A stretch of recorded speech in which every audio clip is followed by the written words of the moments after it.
മഞ്ഞൾ വിരിഞ്ഞ പൂവിൻ്റെ പുതുപുത്തൻ വിശേഷങ്ങളിലേക്ക് എല്ലാവർക്കും സ്വാഗതം. അങ്ങനെ മല്ലികാമ ചിത്തിരയെയും നിരഞ്ജനിയെയും കാണാത്തത് കൊണ്ട് തന്നെ ദേഷ്യത്തോടെ അങ്ങോട്ടും ഇങ്ങോട്ടും ഇങ്ങനെ നടക്കുകയാണ് കേട്ടോ. അപ്പോൾ അതേസമയം ചിത്തിരയും നിരഞ്ജനിയും വരുന്നതും മല്ലികാമ ദേഷ്യത്തോടെ തന്നെ നിൽക്കുകയായിരിക്കും കേട്ടോ. അപ്പോൾ മക്കളിത് എവിടെ പോയതാ, പറഞ്ഞിട്ട് പോണ്ടേന്നൊക്കെ ശ്രീജ അങ്ങനെ പറയുമ്പോൾ ഞങ്ങൾ കൊച്ചുകുട്ടികളൊന്നും അല്ലല്ലോ എന്ന് പറയുന്നുണ്ട് ചിത്തിര ദേഷ്യത്തോടെ. സമയം ഒരുപാട് വൈകില്ലേ എന്നൊക്കെ ശ്രീജ വീണ്ടും പറയുമ്പോൾ അതിനെന്താ, ഏത് പാതിരാത്രിയിലും എവിടെയും പോവാൻ ചിത്തിര പറയുന്നതും മല്ലികാമ കാലി ഇളകി സ്വയം നിയന്ത്രിച്ചു കൊണ്ട് നിൽക്കുകയാണ് കേട്ടോ. തുടർന്ന് പറയുന്നുണ്ട്, ഇതിനൊന്നും ഞാൻ മറുപടി പറയാനില്ലാത്തത് കൊണ്ടല്ല, വേണ്ടാന്ന് വെച്ചിട്ടാണെന്ന് പറയുന്നുണ്ട് മല്ലികാമ. എന്തിനാ വേണ്ടാന്ന് വെക്കുന്നത്, എന്താഗ്രഹിച്ചാലും അത് നടത്തിയെടുക്കുന്നുണ്ടല്ലോ രഹസ്യമായിട്ടെന്നൊക്കെ ചിത്തിര പറയുമ്പോൾ എന്ത് നടത്തിയെടുത്തു എന്നാണ് മല്ലികാമ ചോദിക്കുന്നതും ചിത്തിര പറയുന്നുണ്ട്, ഒരു അപകടവും പറ്റാത്ത ഹരിക്ക് അപകടം പറ്റിയെന്ന് നുണ പറഞ്ഞു. ഇത് ആദ്യമായിട്ടൊന്നും അല്ലല്ലോ മോക്ക് ടെസ്റ്റ് വരുന്നത്. ഇതുവരെ നടന്ന എല്ലാ ടെസ്റ്റിനും ഞാൻ പോയിട്ടുള്ളത് ഹരിയുടെ കൂടെയാണ്, ഹരിയുടെ വണ്ടിയിൽ. നാളെ മാത്രമല്ല ഇനി അങ്ങോട്ടും അതില്ല. അങ്ങനെ ഒരു അവസ്ഥയായത് എന്തുകൊണ്ടാണെന്ന് എനിക്കറിയാം, ആര് കാരണമാണെന്നും അറിയാമെന്നൊക്കെ വെട്ടി തുറന്ന് പറയുന്നുണ്ട് ചിത്തിര. അപ്പോൾ അത് കേൾക്കുന്ന മല്ലികാമ പറയുന്നുണ്ട്, അങ്ങനെ ഒരു അവസ്ഥയുണ്ടായിട്ടുണ്ടെങ്കിൽ അതിൻ്റെ കാരണക്കാരൻ ഞാനല്ല എന്ന് പറയുന്നതും പിന്നെ ഞാനാണോ എന്ന് തിരിച്ച് ചോദിക്കുന്ന ചിത്തിരയോട് നീയുമല്ല, പക്ഷേ ഹരി തെറ്റുകാരനാ, അവൻ നിൽക്കേണ്ടടുത്ത് നിന്നില്ല, തെറ്റ് ചെയ്തവൻ അതിനുള്ള ശിക്ഷ അനുഭവിക്കണം വേണ്ടേന്ന് മല്ലികാമ ചോദിക്കുമ്പോൾ ഹരി എന്ത് തെറ്റ് ചെയ്തു എന്നാ അച്ചമ്മ പറയുന്നത്. അവൻ്റെ മനസ്സ് ഒരു നിമിഷം ഒന്ന് പതറി, തെറ്റ് തിരിച്ചറിഞ്ഞപ്പോൾ അത് സ്വയം തിരുത്തി.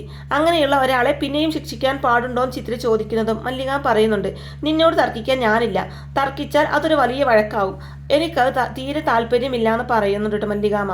തുടർന്ന് പറയുന്നുണ്ട്, നിന്റെ നന്മയാണ് ഞാൻ ആഗ്രഹിക്കുന്നത്, മറ്റൊന്നും ഇപ്പം എൻ്റെ മനസ്സിലില്ല എന്ന് പറയുന്നുണ്ട് മല്ലികാമ.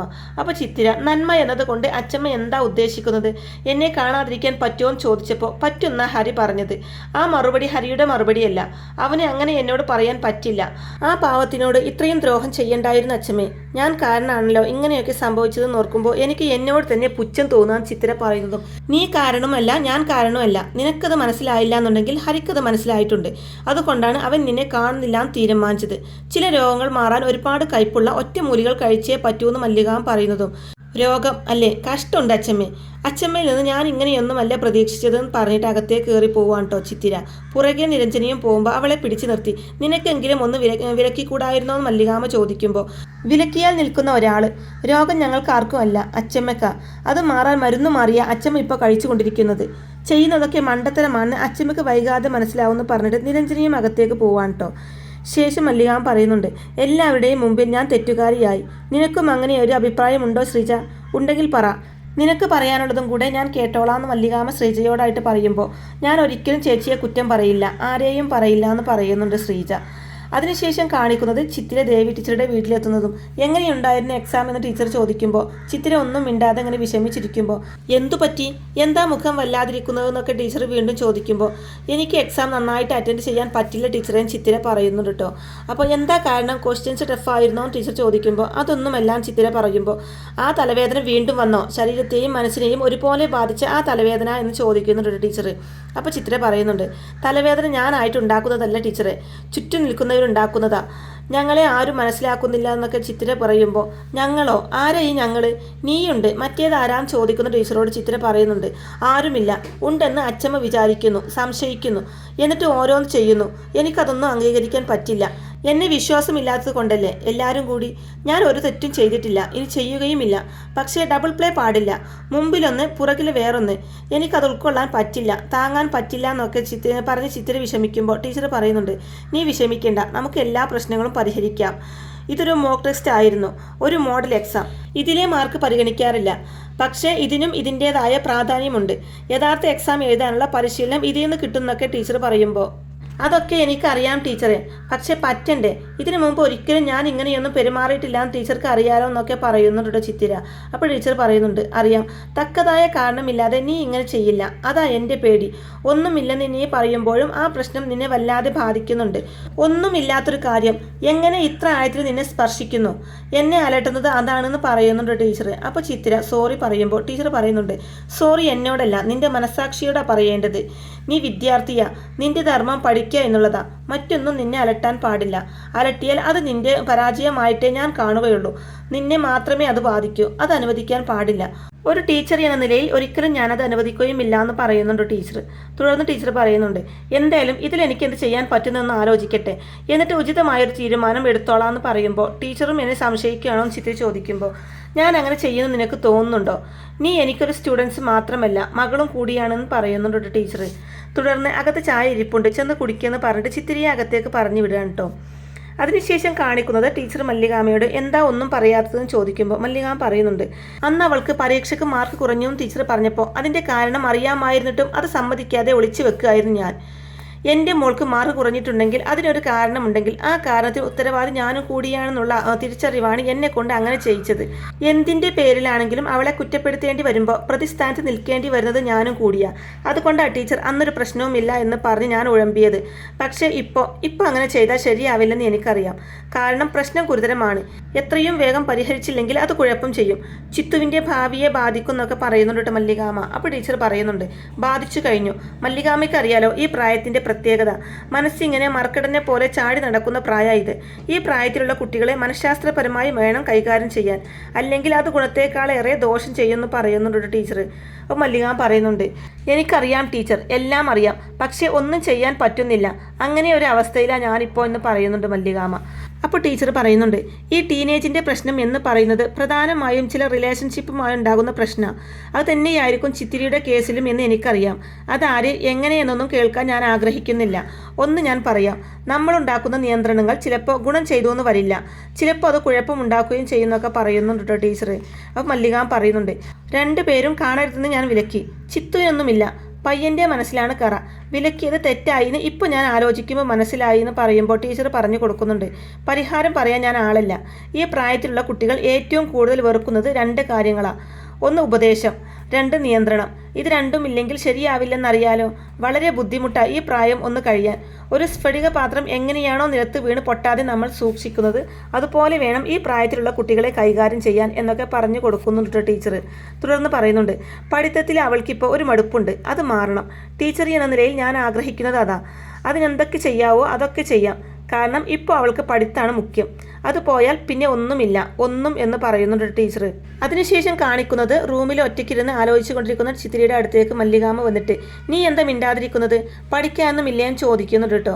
അപ്പോൾ ചിത്തിരി എനിക്ക് ഒന്നും പറയാതെ ഇങ്ങനെ മിണ്ടാതിരിക്കുമ്പോൾ എന്നോട് പിണക്കാണോ എന്ന് ചോദിക്കുമ്പോൾ എനിക്ക് ആരോടും പിണക്കൊന്നും ഇല്ലാന്ന് ചിത്തിര മറുപടി പറയുന്നതും, പിന്നെ എന്തിനാ ഇങ്ങനെ ഒറ്റയ്ക്കിരിക്കുന്നത് എന്ന് മല്ലികാമ വീണ്ടും ചോദിക്കുമ്പോൾ എനിക്ക് ഒറ്റയ്ക്കിരിക്കാനും പാടില്ലേന്ന് ദേഷ്യത്തോടെ ചോദിച്ചുകൊണ്ട് അപ്പുറത്തേക്ക് മാറി നിൽക്കാണ്ട് ചിത്തിര. അപ്പം മല്ലികാമ, മോളെ ഞാൻ എന്തെങ്കിലും പറഞ്ഞിട്ടുണ്ടെങ്കിൽ എന്ന് പറയാൻ തുടങ്ങുന്നതും അതിൻ്റെ ബാക്കി പറയുന്നത് ചിത്തിരയാണ് കേട്ടോ. അതെൻ്റെ നന്മക്ക് വേണ്ടിയാ പറഞ്ഞത്, എനിക്കറിയാം, എപ്പോഴും പറഞ്ഞ് ഓർമ്മിപ്പിക്കണമെന്നില്ല എന്ന് പറയുന്നുണ്ട് കേട്ടോ ചിത്തിര. അപ്പം മല്ലികാമ പറയുന്നുണ്ട്, ശരി, ഞാൻ തെറ്റ് ചെയ്തിട്ടുണ്ട്, പ്രായമായില്ലേ, അതിൻ്റെ കുറേ ശീലക്കേടുകളൊക്കെയുണ്ട്. അങ്ങനെ കരുതി എൻ്റെ മോളി എന്നോട് ക്ഷമിക്കുമെന്ന് മല്ലികാമ പറയുമ്പോൾ ഞാൻ എന്തിനു ക്ഷമിക്കണം?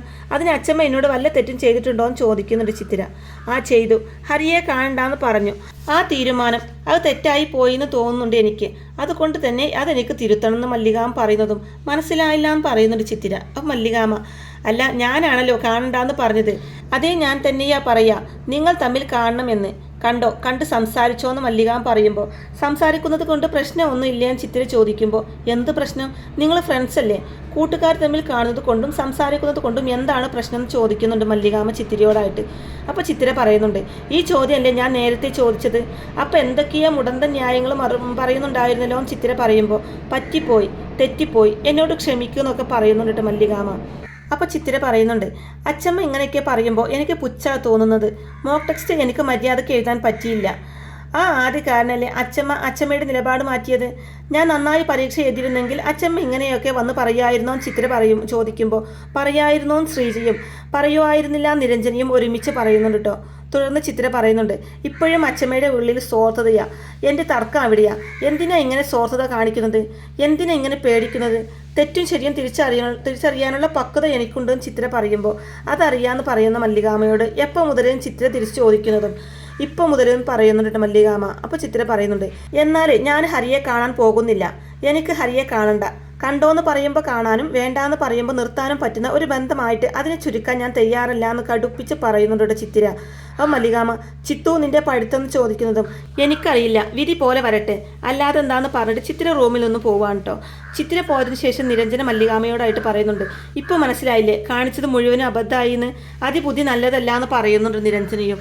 അതിനുശേഷം കാണിക്കുന്നത് മല്ലികാമ ഹരിയെ കാണാൻ വേണ്ടി കാത്തിരിക്കുക കേട്ടോ. അപ്പോൾ ഹരി വരുന്നത് മല്ലികാമ പറയുന്നുണ്ട്, നിനക്ക് എന്നോട് ദേഷ്യം ഉണ്ടാവുമെന്നറിയാം. ഒരു പ്രശ്നം ഉണ്ടാവുമ്പോൾ നിന്നോടല്ലേ ഹരി എനിക്ക് പറയാൻ പറ്റൂ. എൻ്റെ മനസ്സ് നീ മനസ്സിലാക്കുമെന്ന് ഞാൻ കരുതിയെന്ന് മല്ലികാമ പറയുമ്പോൾ മനസ്സിലാക്കിയല്ലോ, അതുകൊണ്ടാണല്ലോ ചിത്തിരിയെ ഞാനിപ്പോൾ കാണാത്തത്. ഞാൻ കാരണം ചിത്തിരിയുടെ പഠിത്തം ഉഴപ്പണ്ട. അവൾ IAS ആവാനുള്ളതല്ലേ. ആ യാത്ര തടസ്സപ്പെടുത്താൻ ഒരു ഓട്ടോറിക്ഷക്കാരൻ ശ്രമിക്കാൻ പാടില്ല എന്നൊക്കെ പറയുന്നുണ്ട് ഹരി. അപ്പോൾ മല്ലികാമ പറയുന്നുണ്ട്, നീ പരിഹസിക്കുകയാണല്ലേ. പരിഹസിച്ചോ, അത് കേൾക്കാനുള്ള ബാധ്യത അച്ചമ്മക്കുണ്ടെന്ന് പറയുന്നുണ്ട് മല്ലികാമ. അപ്പോൾ ഹരി പറയുന്നുണ്ട്, അച്ചമ്മയ്ക്ക് ഇപ്പോൾ എന്താ വേണ്ടത്? എന്തിനാ എന്നെ വിളിപ്പിച്ചത്? ആദ്യം വരണ്ടെന്നാ വിചാരിച്ചത്, പിന്നെ തോന്നി വരാതിരുന്ന അച്ചമ്മയ്ക്ക് വിഷമാവുന്ന്. ഹരി എന്നും എല്ലാവരെയും സ്നേഹിച്ചിട്ടേ ഉള്ളൂ അച്ചമ്മേ. എന്നെയാ എല്ലാവരും ഒറ്റപ്പെടുത്തിയതെന്ന് പറയുന്നുണ്ട് ഹരി. അപ്പോൾ മല്ലികാമ പറയുന്നുണ്ട്, എൻ്റെ തെറ്റ് തന്നെയാ, സമ്മതിക്കുന്നു. നിങ്ങളെ ഞാൻ വിശ്വസിക്കണമായിരുന്നു, എനിക്കതിന് കഴിഞ്ഞില്ല. ഞാൻ ആ തെറ്റ് തിരുത്താൻ പോവാം. ഞാൻ ആവശ്യപ്പെട്ടത് കൊണ്ടാണല്ലോ ചിത്തുവിനെ കാണുന്നില്ല എന്ന് നീ തീരുമാനിച്ചത്. ആ ആവശ്യം ഞാൻ പിൻവലിക്കാൻ പോവാ. മോനെ, നിങ്ങൾക്ക് കാണാം, സംസാരിക്കാം, നിങ്ങൾക്ക് 2 നല്ല സുഹൃത്തുക്കളായി ജീവിക്കാം. നീ അവൾക്ക് ആങ്ങളാകണം എന്നായിരുന്നു എൻ്റെ ആഗ്രഹം. അത് നടക്കില്ല എന്ന് എനിക്ക് മനസ്സിലായത് കൊണ്ടാണ് അതും പറഞ്ഞ് പിന്നെ ഞാൻ നിർബന്ധിക്കാതിരുന്നത്. ഹരി, എനിക്ക് എൻ്റെ പഴയ ചിത്തുവിനെ വേണം. നന്നായി പഠിക്കുന്ന പഴയ സ്മാർട്ടായ എൻ്റെ ചിത്തു. നീ വിചാരിച്ചാലേ എൻ്റെ ചിത്തുവിനെ എനിക്ക് തിരിച്ചു തരാൻ പറ്റൂ. അവളെ നീ എനിക്ക് തിരിച്ചു തരണം. മോനെ, കൽപ്പിക്കില്ല, യാചനയാണ്, അപേക്ഷ. അച്ചമ്മയ്ക്ക് വേണ്ടി നീ അത് ചെയ്യണം എന്നൊക്കെ പറയുന്നുണ്ട് മല്ലികാമ. അപ്പോൾ ഇതെല്ലാം കേട്ട് കഴിഞ്ഞതിന് ശേഷം ഹരി പറയുന്നുണ്ട്, എനിക്ക് ചിത്തുവിനോട് ഇഷ്ടം തോന്നി. അതൊരു ചെറിയ ചെടിയായിരുന്നു. അച്ചമ്മയ്ക്ക് അത് ഒരു ബുദ്ധിമുട്ടാകുന്നു എന്നറിഞ്ഞപ്പോൾ ആ ചെടി ഞാൻ പറിച്ച് ദൂരെ എറിഞ്ഞു. കൂട്ടിൻ്റെ പുതിയ തോട്ടമുണ്ടാക്കാൻ പറ്റുമെന്നായിരുന്നു എൻ്റെ അന്വേഷണം. ഞാൻ അതിൽ വിജയിക്കുമായിരുന്നു. പക്ഷേ അച്ചമ്മ അതിന് സമ്മതിച്ചില്ല. ഇപ്പോൾ വീണ്ടും പഴയതുപോലെയാവണമെന്ന് പറയുമ്പോൾ കൃത്യമായ ഒരു മറുപടി പറയാൻ പറ്റാത്ത അവസ്ഥയിൽ അച്ചമ്മയെ ഞാൻ. ചിത്തുവിനെ കാണണ്ടെന്നുള്ള തീരുമാനത്തിൽ നിന്ന് മാറാൻ എന്തുകൊണ്ടോ എനിക്ക് പറ്റുന്നില്ല. അച്ചമ്മ എന്നെ ശപിക്കരുത്. ഇനി ചിത്തിരിയുമായിട്ടുള്ള ഒരടുപ്പം അത് കൂട്ടാണെങ്കിൽ പോലും എനിക്ക് ബുദ്ധിമുട്ടാണ്. എന്നോട് അച്ചമ്മ ക്ഷമിക്കണം എന്ന് പറഞ്ഞിട്ട് ഹരി അവിടെ നിന്നും പോവാണ് കേട്ടോ. അങ്ങനെ ഹരി നേരെ വീട്ടിലേക്കാണ് വരുന്നത്. അപ്പോൾ ഹരിയെ കാണുന്നതും രാഗിണി, ഇന്നെന്താ നേരത്തെ വന്നതെന്ന് ചോദിക്കുമ്പോൾ വരണമെന്ന് തോന്നി വന്നു എന്ന് പറയുന്നുണ്ട് ഹരി. വണ്ടി ഓടില്ലേ ഇന്നും രാഗിണി ചോദിക്കുമ്പോൾ ഇല്ല, ഇന്ന് മാത്രമല്ല ഇനി കുറച്ച് ദിവസത്തേക്ക് ഓടുന്നില്ല എന്ന് ഹരി പറയുന്നതും അതെന്താന്ന് രാഗിണി ചോദിക്കുമ്പോൾ അതൊക്കെ ഉണ്ടെന്ന് പറഞ്ഞിട്ട് അകത്തേക്ക് കയറി പോവാണ് കേട്ടോ ഹരി. അതിനുശേഷം കാണിക്കുന്നത് ഹരി എവിടേക്കോ പോകാനുള്ള തയ്യാറെടുപ്പിലാണ് കേട്ടോ. ഡ്രസ്സൊക്കെ പാക്കാക്കുന്നുണ്ട്. ശേഷം ഹരി പോകാനായി പുറത്തേക്ക് ഇറങ്ങുന്നതും നീ ഇതെവിടെ പോവാന്ന് രാഗിണി ചോദിക്കുമ്പോൾ പോവാണെന്ന് ഹരി പറയുന്നതും എങ്ങോട്ടാണെന്ന് പറയാൻ രാഗിണി വീണ്ടും പറയുമ്പോൾ എങ്ങോട്ടെങ്കിലും, ഞാൻ ഇവിടെ നിൽക്കുന്നതാണല്ലോ എല്ലാവർക്കും പ്രശ്നമെന്ന് പറയുന്നുണ്ട് കേട്ടോ ഹരി.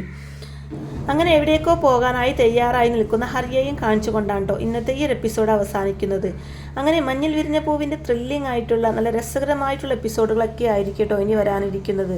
അപ്പോൾ ഈ റിവ്യൂ ഇഷ്ടമായിട്ടുണ്ടെങ്കിൽ വീഡിയോ ലൈക്ക് ചെയ്യാനും ചാനൽ കൂടി ഒന്ന് സബ്സ്ക്രൈബ് ചെയ്ത് സപ്പോർട്ട് ചെയ്യാനും മറക്കല്ലേ ഫ്രണ്ട്സ്. താങ്ക്